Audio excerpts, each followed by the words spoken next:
এখন প্রধান অতিথির বক্তব্য রাখছেন আমিরে জামাত ডাক্তার শফিকুর রহমান।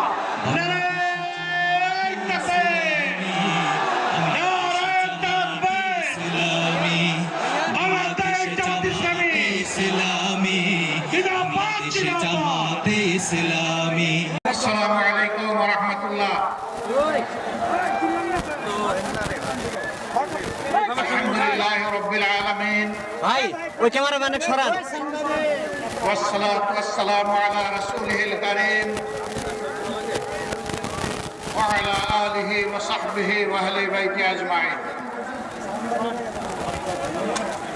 বাংলাদেশ জামাত ইসলামী রাজশাহী জেলা এবং মহানগরী কর্তৃক আয়োজিত আজকের এই বিশাল কর্মী সম্মেলনের সম্মানিত সভাপতি বাংলাদেশ জামাত ইসলামী রাজশাহী মহানগরী শাখার সম্মানিত আমির, কেন্দ্রীয় কর্ম পরিষদের অন্যতম সদস্য, বিশিষ্ট শিক্ষাবিদ ডক্টর মৌলানা কেরামত আলী, বিশেষ অতিথি উত্তর জনপদের মাটি এবং মানুষের প্রিয় নেতা, বিশিষ্ট শিক্ষাবিদ, সাবেক সংসদ সদস্য, বাংলাদেশ জামাত ইসলামের সম্মানিত নায়েবে আমির, মঞ্চে বসা কেন্দ্রীয় নেতৃবৃন্দ, বিভিন্ন বন্ধু সংগঠনের নেতৃবৃন্দ, আঞ্চলিক এবং স্থানীয় নেতৃবৃন্দ, শহীদ পরিবার সমূহের পরম শ্রদ্ধেয় গর্বিত সদস্যবৃন্দ, আমার সামনে উপস্থিত প্রিয় সহকর্মীবৃন্দ, সাংবাদিক ভাই এবং বন্ধুগণ, আল্লাহ সুবহানাহু ওয়া তাআলার শুকরিয়া আদায় করছি। দীর্ঘ 15.5 বছর যেই জাতির উপর একটি জগদ্দল পাথর, ফ্যাসিবাদের পাথর চেপে বসেছিল, মহান রব্বুল আলামিন গেল বছরের 5 আগস্ট তাদের জুলুমের কবল থেকে জাতিকে মুক্তি দান করেছেন। আমরা মহান মাবুদের এই জাতির প্রতি এই মেহেরবানির জন্য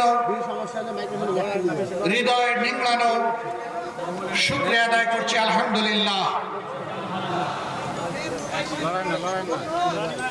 প্রিয় সম্মানিত সহকর্মীবৃন্দ, মহান আল্লাহ রাব্বুল আলামিন মেহেরবানি করে আমাদেরকে এই বাংলাদেশে পয়দা করেছেন। এই বাংলাদেশ দল, ধর্ম,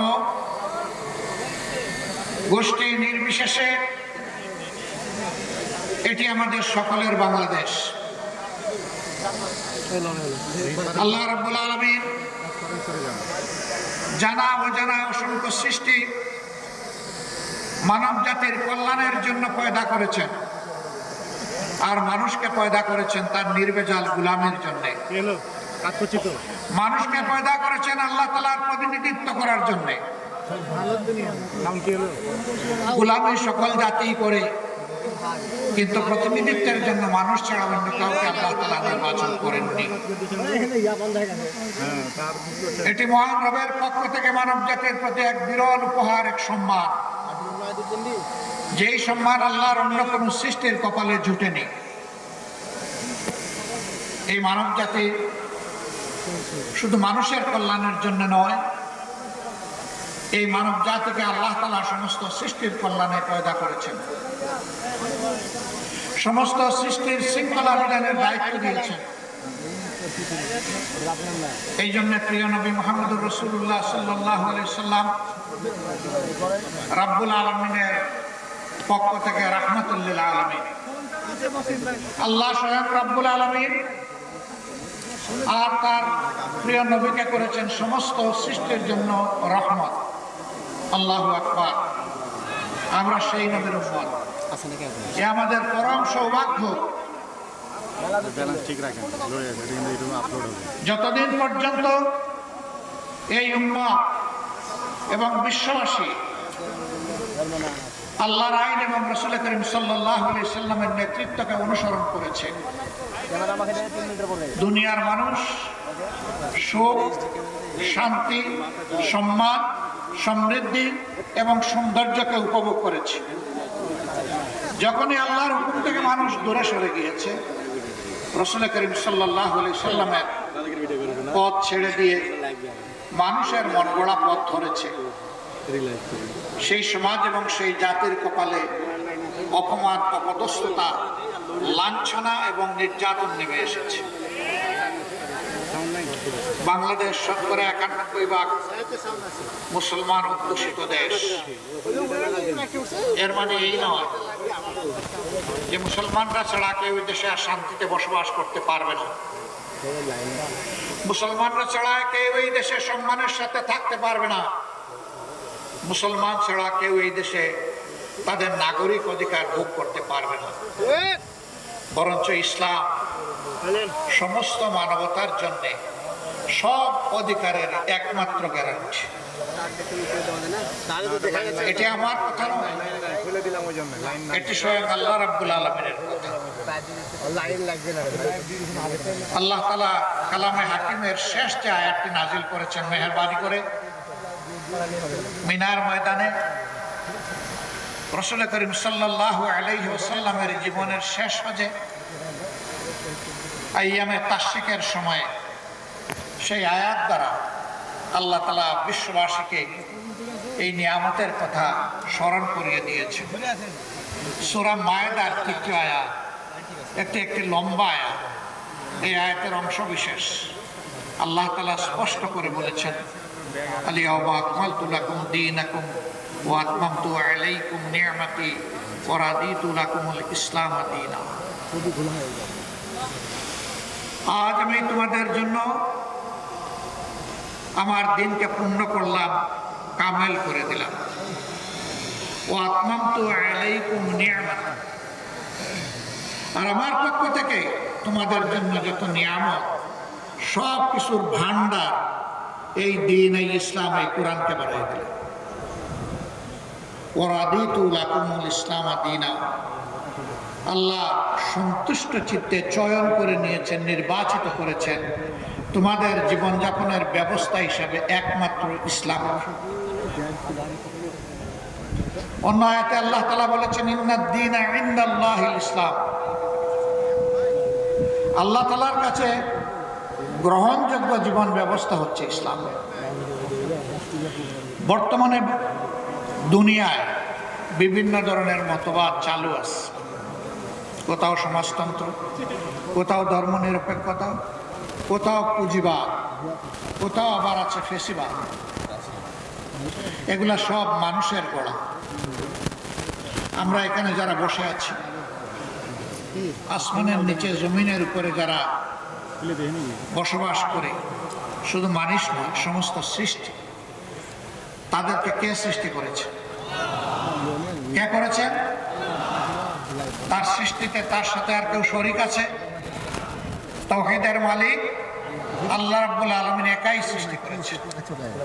তো যিনি সমস্ত বিচিত্র প্রাণী এবং উদ্ভিদ জগৎ, জীবিত এবং মৃত সব কিছুকে সৃষ্টি করেছেন, তার চাইতে আমাদের প্রয়োজন কেউ কি বেশি জানে? নিশ্চয়ই জানে। যিনি মহব্বত করে পয়দা করেছেন, তার চাইতে আমাদের বড় শুভাকাঙ্ক্ষী কেউ হতে পারে? অবশ্যই পারে না। আল্লাহ তাআলা তার সকল জাত এবং সিফাতে সব কিছুর ঊর্ধ্বে একক, তার কোনো সমকক্ষ নেই। সূরা ইখলাসে বারবার আমরা সেই কথাটাই পড়ি। তার জাত এবং সিফাতের সাক্ষ্য দিই, এমনকি তার কোনো বংশধারও আলাদা নেই। সকলেই তার গোলাম, সকলেই তার বিনীত প্রজা।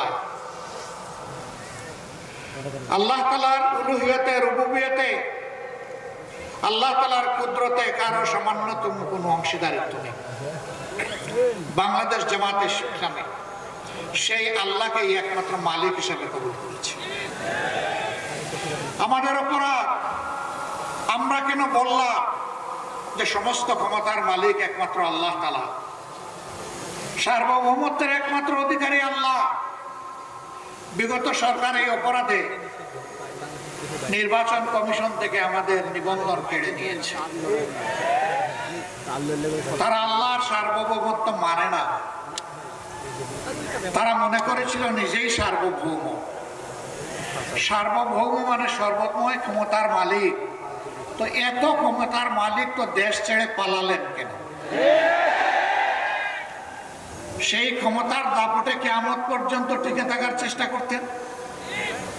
অতএব আপনাদের পলায়ন, আপনাদের পরাজয় এটা প্রমাণ করেছে সর্বময় ক্ষমতার মালিক একমাত্র আল্লাহ রাব্বুল আলামিন। এও আমার কথা নয়, এটাও আল্লাহ তাআলার কথা। ক্ষমতা দেওয়ারও মালিক আল্লাহ, নেওয়ারও মালিক আল্লাহ। ইজ্জত দেওয়ারও মালিক আল্লাহ, আবার ইজ্জত কেড়ে নেওয়ার মালিক আল্লাহ। আল্লাহ তাআলার ভাষায় কুলিল্লাহুম্মা মালিকাল মুলকি তুতিল মুলকা মান তাশা ওয়া তানজিউল মুলকা মিম্মান তাশা ওয়া তুইজ্জু মান তাশা ওয়া তুযিল্লু মান তাশা বিয়াদিকাল খায়র ইন্নাকা আলা কুল্লি শাইইন কাদির। সমস্ত মুলকিয়ত বাদশাহের মালিক কে? সে মহান আল্লাহ বলছেন, দুনিয়ার বিভিন্ন অংশে, খণ্ডে, জায়গায় আমি ছোট ছোট এখতিয়ার দিয়ে থাকি, ছোট ছোট মুলকিয়ত দিয়ে থাকি, যেন মানুষ সেখানে মানুষের উপর ইনসাফ কায়েম করে। আল্লাহু ইয়া'মুরুকুম বিল আদলি ওয়াল ইহসান। আল্লাহ তোমাদেরকে নির্দেশ দিচ্ছেন তোমরা যেন ন্যায় বিচার প্রতিষ্ঠা করো, আর মানুষের প্রতি তোমরা যেন সম্মান দেখাও, ইহসান করো। এটা আল্লাহর হুকুম। যারা ন্যায় বিচারের উপরে থাকবে, মানুষকে সম্মান করবে, মানুষকে মানুষ হিসাবে গণ্য করবে, আল্লাহ তাদের ইজ্জত বাড়ায় দেবে। আর যারা সমাজে জুলুম এবং অবিচারের প্রচলন করবে, মানুষকে বেইজ্জত করবে, বিশেষ করে সম্মানিত মানুষকে অপমান করবে, আল্লাহ তাদের সম্মান এবং রাজত্ব দুটাই কেড়ে দেবে। আল্লাহ বলছেন, ক্ষমতা আমি দেই, ক্ষমতা আমি কেড়ে নেই, ইজ্জত আমি দেই, ইজ্জত আমি কেড়ে নেই, এবং সকল ব্যাপারে ইন্নাকা আলা কুল্লি শাইইন কাদির। তোমাদের জন্য আল্লাহই হচ্ছেন সমস্ত ক্ষমতার মালিক। কুদরত তার হাতে, শক্তি তার হাতে। আমরা আল্লাহর শক্তিতে বলিয়ান একটি জাতি গঠন করতে চাই ইনশাআল্লাহ। যেই জাতি আল্লাহ তাআলার শক্তির আলোকে আলোকিত হবে, সেই জাতি হবে সাহসী জাতি, বীরের জাতি। সেই জাতি আল্লাহ ছাড়া আর কারো কাছে মাথা নত করবে না। আলহামদুলিল্লাহ, মুমিনরা দুনিয়ায় কোথাও আল্লাহ ছাড়া কারো কাছে মাথা নত করে নাই। এই করেনি বলি গত 15.5 বছর বিশেষ করে আলিম উলামা, মুমিন মুমিনা, হুফাজ, আইতাম, এদের উপর বিগত সরকার তাণ্ডব চালিয়েছে। শুধু জামাতে ইসলামী না, হ্যাঁ, জামাতে ইসলামের 2 জন আমির সহ, 1 জন সেক্রেটারি জেনারেল সহ, 3 জন নায়েবে আমির সহ, 2 জন অ্যাসিস্ট্যান্ট সেক্রেটারি জেনারেল এবং 1 জন নির্বাহী পরিষদ সদস্য সহ 11 জন দায়িত্বশীল নেতাকে আমাদের বুক থেকে কেড়ে নিয়েছে। অন্যায়ের প্রতিবাদ যারা করেছে, শত শত আমাদের সহকর্মীকে তারা খুন করেছে, অসংখ্য ভাই বোনকে গুম করেছে, পঙ্গু করেছে, আহত করেছে, তাদের চাকরি কেড়ে নিয়েছে, ভিটামাটি থেকে উচ্ছেদ করেছে, তাদের ব্যবসা তছনছ করে দিয়েছে, কাউকে দেশেও থাকতে দেয়নি। হাজারো মামলায় লাখো সহকর্মী ভাই বোনদেরকে দফায় দফায় জেলে নিয়েছে। আমি একটু দেখতে চাই আজকে এখানে যারা হাজির, যারা কমপক্ষে একবার স্বৈরাচারিণী হাসিনার সময় জেলে গিয়েছেন, তারা একটু হাত তুলেন। আমার কথা আপনারা বুঝেছেন? যারা কমপক্ষে একবার জেলে গিয়েছেন তারা হাত তুলেন। বিপুল সংখ্যক মানুষের হাত। এবং আমি বিশ্বাস করি এখানে যারা বসে আছে, ইয়েস, তাদের সকলেই জেলে গিয়েছে। তারা কি চুরি করেছিলেন, রাহাজারি করেছেন, মানুষ খুন করেছেন, গুপ্ত হত্যা করেছেন, গুম করেছেন, নারীর শ্লীলতা হানি করেছেন? কিছুই করেননি। তাদের অপরাধ তাহলে কি ছিল? ওমা নাকামু মিনহুম ইল্লা আইয়ুমিনু বিল্লাহিল আজিজিল হামিদ।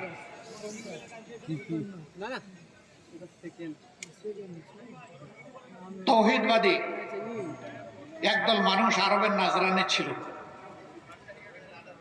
মুশরিকরা তাদেরকে আগুনে গর্তে নিক্ষেপ করে হত্যা করেছিল। যাদেরকে হত্যা করেছিল তাদেরকে বলা হয় আসহাবুল উখদুদ। আল্লাহ তাআলা সেই গর্তগুলো আমার দেখার সুযোগ করে দিয়েছিলেন। 1000 বছর আগের স্মৃতি এখনো সেই এলাকা বহন করে চলছে।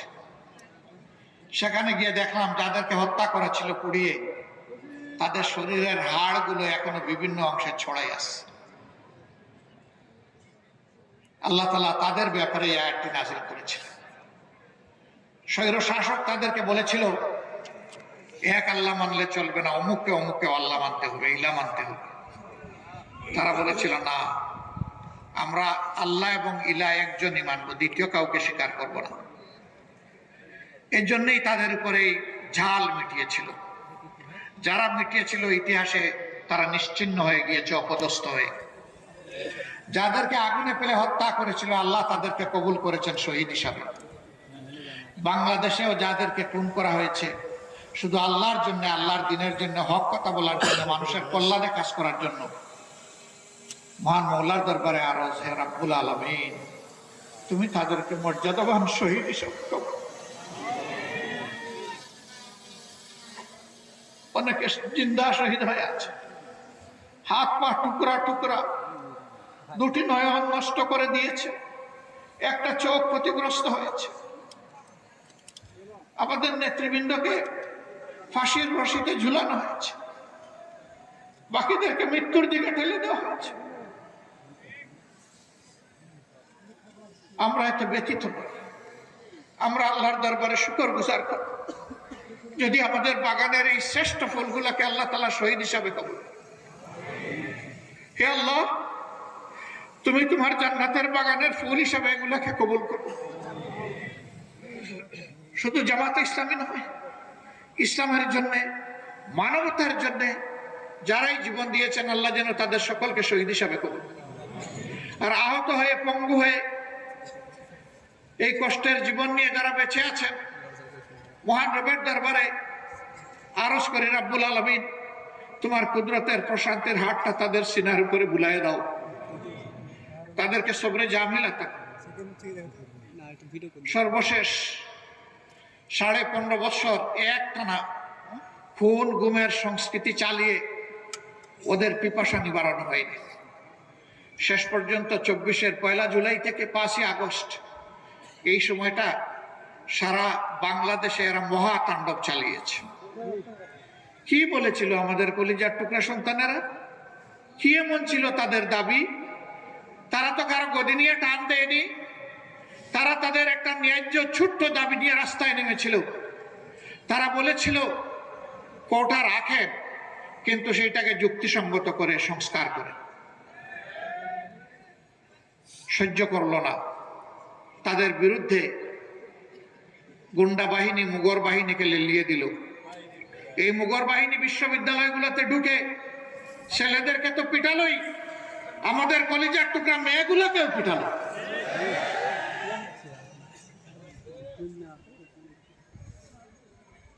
সম্মানিত ভাইয়েরা, এরপরেও শেষ নাই, তারপরে ফায়ার ওপেন করলো।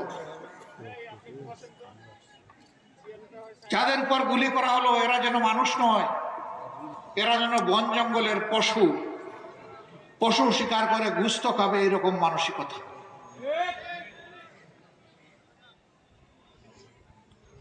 কতজন আদম সন্তানকে দুনিয়া থেকে বিদায় করা হয়েছে, সঠিক হিসাব দুনিয়ার কেউ দিতে পারবে না।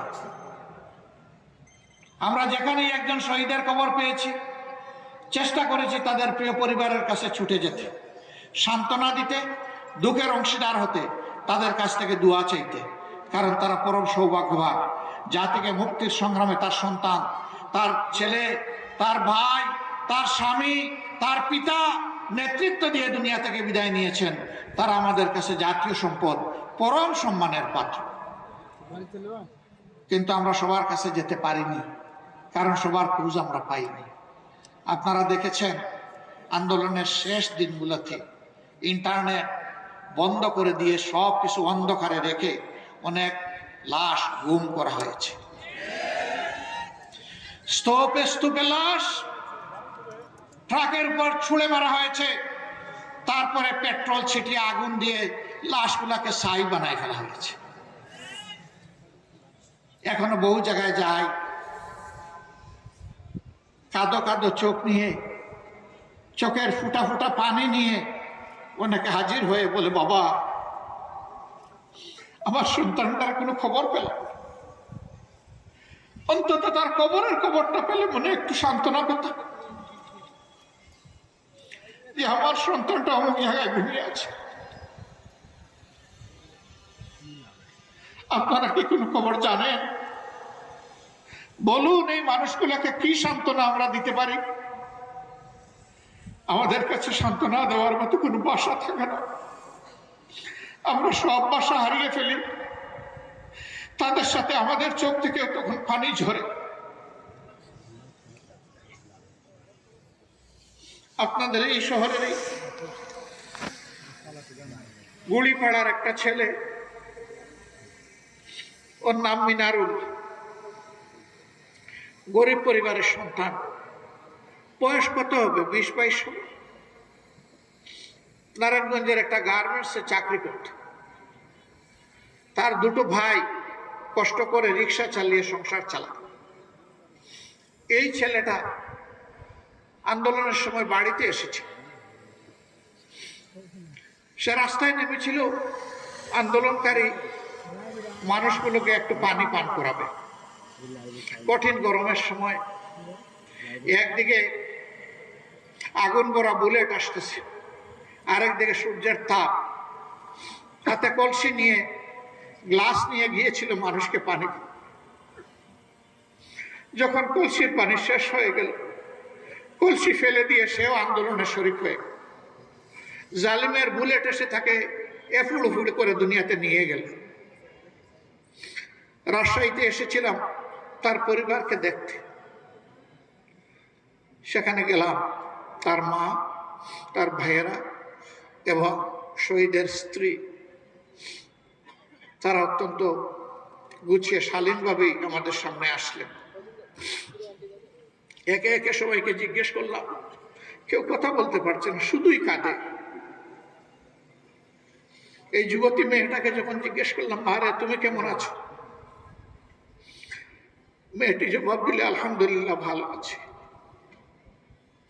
কিন্তু এই কিন্তু বলে কথা তার বন্ধ হয়ে গেল, আর কিছু বলতে পারে না। বেশ কিছুক্ষণ পরে আবার জবান ফুটিয়ে কেঁদে কেঁদে বলল, আমি তো 6 মাসের অন্তঃসত্ত্বা, আমার গর্বের সন্তানের কি হবে? ও যখন দুনিয়া আসবে, মুখে যখন কথা ফুটবে, তখন বাবা ডাকবে কারা? সম্মানিত ভাইরা, এই মেয়েটাকে কি সান্ত্বনা দেওয়া যায় বলুন? তার প্রথম প্রশ্নের জবাব এইভাবে দেওয়ার চেষ্টা করেছি, মা এখন থেকে তুমি এবং তোমার এই পরিবারের লোকগুলো আমাদের পরিবারের সদস্য। তোমার গর্বের সন্তান দুনিয়াতে আসুক সুস্থ হালতে, আল্লাহ তোমাকে নেক আওলাদ দান করুন, দোয়া করি। এরপরে এই সন্তানকে আল্লাহ তাইয়্যিব হায়াত দেন, সেটাও দোয়া করি।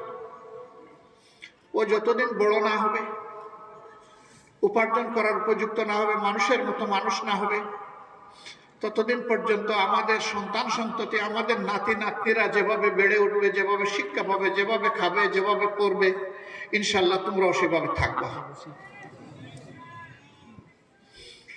আমাদের কোনো শক্তি নেই, আমরা আল্লাহ তাআলার উপর মুতাওয়াক্কিল হয়ে এই দায়িত্ব নিয়েছিলাম। আলহামদুলিল্লাহ, এই মেয়েটির গর্ভ থেকে আল্লাহ তাআলা তাকে একটা সন্তান দুনিয়ায় দান করেছে। দোয়া করি আল্লাহ তাআলা তাকে তাইয়্যিব হায়াত দান করুন। বাপের মতো সেই দিনের মুজাহিদ হোক। এর জন্মের সম্ভবত 2-2.5 মাস হয়ে গেছে, 4 মাস হয়ে গেছে। আমি এসে দেখতে পারিনি, আজকে যাবো ইনশাল্লাহ ওকে দেখতে। এটা আমাদের নৈতিক দায়িত্ব। এদের প্রতি এটা কোনো দয়া নয়, অনুকম্পা নয়। যারা রক্ত দিয়ে আজকের এই পরিবেশ আমাদেরকে দিয়ে গিয়েছে, তাদের কাছে আমরা এবং সারা জাতি ঋণী এবং কৃতজ্ঞ। এই ঋণের দায় আমাদেরকে আজীবন পরিশোধ করতে হবে শ্রদ্ধার সাথে। এরকম যত শহীদ বাংলাদেশে আছে, আমরা তাদের প্রতি কৃতজ্ঞ, আমরা তাদের কাছে ঋণী। সাংবাদিক বন্ধুরা আমাদেরকে প্রশ্ন করেছেন, আপনাদের দলের কতজন শহীদ হয়েছে? আমি বলেছি, যারা শহীদ হয়েছে আমরা তাদের দলের মানুষ, এবং যারা শহীদ হয়েছে তারা সবাই আমাদের দলের মানুষ। আমরা জামাতে ইসলামী হিসাবে আমাদের দল নয়, আমরা মানব জাতি হিসাবে আমাদের দল, এবং মানবতাবাদী হিসাবে আমাদের দল। তাদেরকে কোনো দলীয় পরিচয়ে আমরা সংকীর্ণ পরিসরে নামাতে চাই না। তারা আমাদের জাতীয় সম্পদ, জাতীয় বীর। তাদেরকে মাথার উপরে শ্রদ্ধায় আমরা তুলে রাখতে চাই। তারা তো গেলেন, আত্মীয় স্বজন একটা সান্ত্বনা পেলেন, কিন্তু যারা পঙ্গু হয়ে বেঁচে আছে, সাভারের, মিরপুরের সিআরপিতে যারা আছে, বিভিন্ন হাসপাতালে যারা আছে, মেরুদণ্ড গুলিবিদ্ধ হয়ে, যাদের কারো 2টি পা, কারো 4টি পা অবশ হয়ে বিছনা থেকে উঠতে পারে না, বসতে পারে না, নিজের হাতে অনেকে তুলে খাবারটা খেতে পারে না। আল্লাহ তাআলা, ও প্রভু, তুমি এই জিন্দা শহীদ গুলাকে কবুল করো। এদের জন্য উপকারী বন্ধু তুমি নিয়োগ করে দাও। বাকি জীবন কোনো না কোনো মানুষের উপর তাদের নির্ভর করতে হবে। মানুষের অন্তরে তাদের প্রতি শ্রদ্ধা এবং ভালোবাসা আল্লাহ তুমি পয়দা করে দাও। এরা বন্ধু, আমাদের মানবিক জ্ঞান বলে। আল্লাহ তো মুর্দাকেও জিন্দা করতে পারেন, অসুস্থতায় সুস্থতার নিয়ামত দিতে পারেন, কিন্তু আমাদের মানবিক জ্ঞানে বলে এরা আর কখনো জীবনে উঠে বসতে পারবে না, হাঁটতে পারবে না।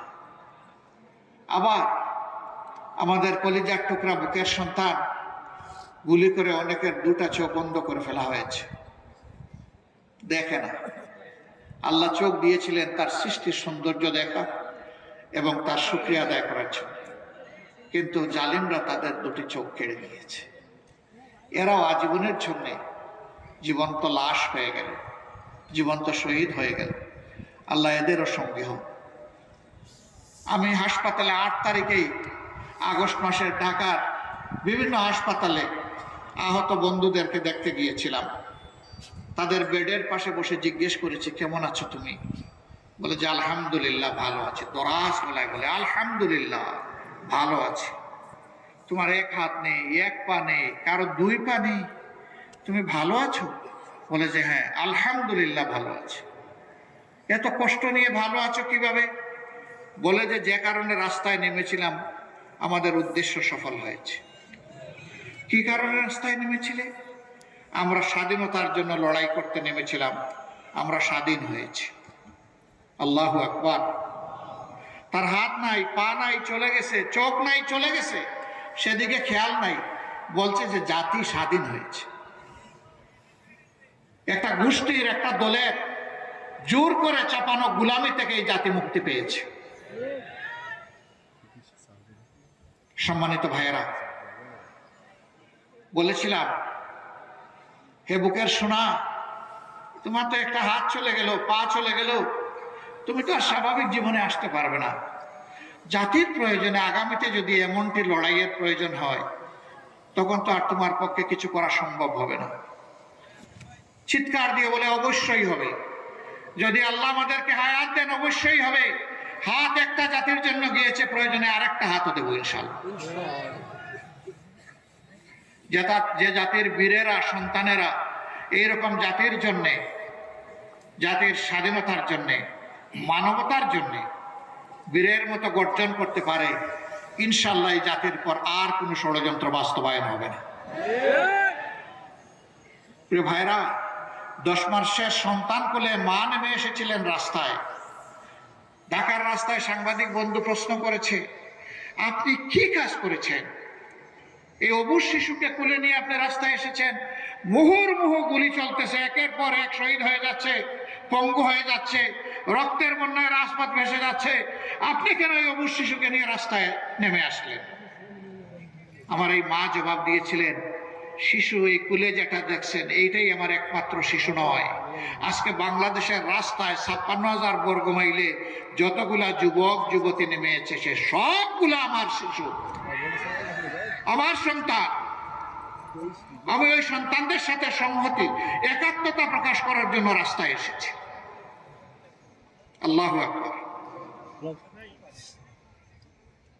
7-8 বছরের একটা ছেলে হাতের মধ্যে ইটের টুকরা নিয়ে পুলিশের দিকে তেড়ে যাচ্ছে। যুবকরা তাকে থামানোর চেষ্টা করছে, এই তুমি কি করছো? কই কি করছি? কই তুমি ছোট্ট মানুষ, এই গুলির সামনে তুমি এইভাবে আসছো কেন? কই যে আন্দোলন করতে এসছি। কেন আন্দোলন করবো? ওরা আমার ভাইকে খুন করেছে, আমি প্রতিশোধ নেব। কে তোমার ভাই? বলে যে আমার ভাই আবু সাইদ। তোমার বাড়ি রংপুর? না, আমার বাড়ি ঢাকায়। তো আবু সাইদ তোমার ভাই হয় কিভাবে? ওই যে জাতির মুক্তির জন্য লড়াই করেছে এবং জীবন দিয়েছে, সেই তো আমার ভাই। এই ছোট্ট শিশুটির মগজের মধ্যে, তার কণ্ঠের মধ্যে এই কথা কে দান করলেন? আল্লাহ রাব্বুল আলামিন। যুবকরা বলতেছে তুমি যাও, আমরা তোমার পক্ষে লড়াই করব। ঝাঁকুনি দিয়ে বলতে, ছাড়েন মিয়া, আপনার আন্দোলন আপনি করেন, আমার আন্দোলন আমাকে করতে দেন। এরপরে ওরা কৌতূহলবশত জিজ্ঞেস করেছে, তোমার মা বাবা আছে? আছে। ওই গুলির মুখে তুমি যদি শহীদ হয়ে যাও তাহলে তোমার মা বাবা কাঁদবে না? ওই না, আজকে ঘর থেকে বের হওয়ার সময় মা বাবাকে চুমু দিয়ে বলেছি, আমি যদি শহীদ হয়ে যাই আমার জন্য তোমরা দুঃখ করো না, আমার জন্য তোমরা কেঁদো না। আল্লাহু আকবার।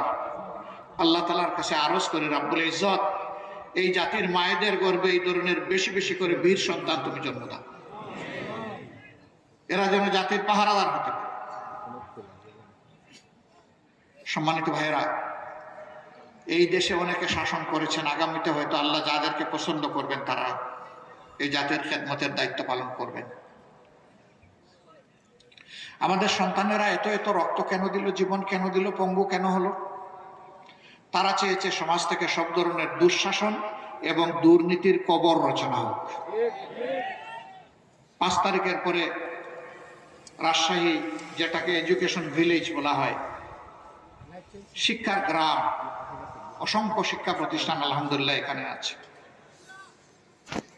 এটা আল্লাহর এক নিয়ামত। আমি আশা করি 5 তারিখের পরে রাজশাহীতে কোনো চাঁদাবাজি হয় না। রাজশাহীতে কোনো চাঁদাবাজি হয় না। এখানকার মানুষ ভদ্র, এখানকার মানুষ বিনয়ী, এখানকার মানুষ সৎ। কেউ চাঁদাবাজি এখানে করে না, ঠিক না? এখানেও চাঁদাবাজি হয়, এখানেও ফুটপাত দখল হয়, হাট বাজার, বালুমহাল, জলমহাল, বিভিন্ন যানবাহনের স্ট্যান্ড, সবগুলাতে দখলদারি হয়। তাহলে আমাদের এই শহীদদের রক্তের প্রতি এইটা কি ভালোবাসা? এটা কি সম্মান? এই কাজ যারা করেন বিনয়ের সাথে তাদেরকে অনুরোধ করে এই কাজটা ছেড়ে দেন, মেহরবানি করে এই কাজটা করবেন না। আমাদের শহীদদের আত্মা কষ্ট পাবে, মানবতা অপমানিত হবে, লাঞ্ছিত হবে। বন্ধু, এই কাজটা ছেড়ে দেন ভাই, আল্লাহর রাস্তায় এই কাজগুলা ছেড়ে দেন, এই কাজ আর করবেন না। অফিস আদালতে যারা ঘুষ বাণিজ্য করেন, আবার মামলা বাণিজ্য অনেকে করেন, তাদের প্রতি আমাদের আন্তরিক অনুরোধ, ভাই এই কাজগুলা করিয়েন না। আমাদের শহীদদের আত্মা কষ্ট পাবে। আর আমাদের জীবন্ত সন্তানেরা যারা শহীদ হওয়ার নিয়ত করে ঘর থেকে বের হয়ে রাস্তায় সেদিন লাখো লাখো সন্তান, কোটি কোটি সন্তান নেমেছিল, তারা অন্তরে বড় কষ্ট পাবে। তাদেরকে কষ্ট দেবেন না মেহেরবানি। তবে যদি আমাদের এই বিনয়ী অনুরোধ কেউ না মানে, তাহলে তাদের জেনে রাখা উচিত যুদ্ধ আমাদের শেষ হয়নি। আমাদের সন্তানেরা স্লোগান দিচ্ছে এখনো, আবু সাইদ মুগ্ধ, শেষ হয়নি যুদ্ধ। আপনারা আমার সাথে বলবেন, আবু সাইদ মুগ্ধ, এ লড়াই চলবে ইনশাআল্লাহ। কতক্ষণ? যতক্ষণ না ইনসাফ এই জমিনে কায়েম। আর ইনসাফ কায়েমের গ্যারান্টি একমাত্র আল কোরআন দিতে পারে, আর কিছুই দিতে পারে। এই কোরআনিক শাসন সকল ধর্মের, সকল দলের, সকল বর্ণের মানুষের জন্য একমাত্র ইজ্জতের গ্যারান্টি। এই কোরআনের শাসন কায়েমের মধ্য দিয়ে একটা মানবিক বাংলাদেশ আমরা করতে চাই, দুর্নীতি এবং দুঃশাসন মুক্ত বাংলাদেশ করতে চাই। অন্য ধর্মের ভাইদেরকে আমরা আমাদের ভাই হিসেবে দেখি, কারণ একই আদম এবং একই হাওয়া আলাইহিস সালামের আমরা বংশধর। শয়তান আমাদেরকেও ধোঁকা দেয়, অনেককেই ধোঁকা দেয়। শয়তানের ষড়যন্ত্রে পড়ে অনেকে তার প্রভুকে ভুলে যায়। আমাদের রুট, আমাদের উৎস, আমাদের মূল এক জায়গায়। আমরা মানুষকে ঘৃণা করি না, হিংসা করি না। আমরা মানুষকে মানুষ হিসাবে সম্মান করি। মানুষের দুঃখে কষ্টে চেষ্টা করি সাড়া দেওয়ার, এটাও চেষ্টা করি সবার আগে সাড়া দেওয়ার। কেন? কারণ আল্লাহর হাবিব বলেছেন, খায়রুন নাস মান ইয়ানফাউন নাস। মানুষের মধ্যে তারাই উত্তম যারা মানুষের কল্যাণে সবসময় ব্যস্ত থাকে। আল্লাহ যেন এই তৌফিক আজীবন কিয়ামত পর্যন্ত আমাদেরকে দান। সম্মানিত ভাইয়েরা, সেই সাহেবের সেই কল্যাণ রাষ্ট্র, বৈষম্যহীন, দুর্নীতিমুক্ত, চাঁদাবাজ মুক্ত, ঘোষ মুক্ত একটি ন্যায় ইনসাফের বাংলাদেশ গড়েই আমরা মানবিক বাংলাদেশ করতে চাই। এই বাংলাদেশ আপনারা চান, আমার সহকর্মীরা চান, তাহলে আমাদের লড়াই চালিয়ে যেতে হবে। ত্যাগ অনেক করেছি, ইনশাআল্লাহ আল্লাহ তৌফিক দিলে এই জাতির জন্য আরো ত্যাগ স্বীকার করব। আমরা এক মুহূর্তের জন্য বিশ্রাম নেব না। বিশ্রাম নেওয়ার কোনো সময় আমাদের নেই। এই জীবন খুব ছোট, কাজ অনেক বড়। সেই কাজগুলো যেন সমাধা করতে পারি, আল্লাহ যেন তৌফিক দান করেন। আল্লাহ তাআলা বাংলাদেশ থেকে সকল প্রকার অন্যায়, অবিচার, দুর্নীতি, দুঃশাসনের বিলোপ সাধন করে তার কোরআনী আইন এই দেশে আমাদেরকে দান করুন। আর সেই আইনে এক একজন কর্মী হিসাবে আল্লাহ তাআলা আমাদেরকে তৌফিক দিন এবং কবুল করুন। আপনারা যারা এসেছেন আমাদের কথা শুনতে, নিশ্চয়ই ভালোবাসা নিয়ে এসেছেন। এই ভালোবাসা কার জন্যে? আবার বলুন, কার জন্য এই ভালোবাসা? একমাত্র আল্লাহ তাআলার জন্যে। আল্লাহ তাআলার দরবারে আরজ, হে প্রভু, আমাদের এই ভালোবাসাকে কবুল করো, আর এই ভালোবাসাকে তুমি জান্নাত পর্যন্ত পৌঁছে দিও। সবাইকে ধন্যবাদ। আসসালামু আলাইকুম ওয়া রাহমাতুল্লাহ। আল্লাহ হাফেজ। বাংলাদেশ জিন্দাবাদ। বাংলাদেশ জামাত ইসলামী জিন্দাবাদ।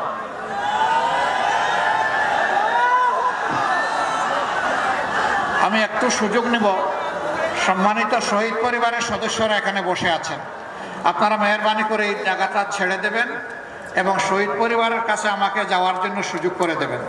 আসসালামু আলাইকুম। নারে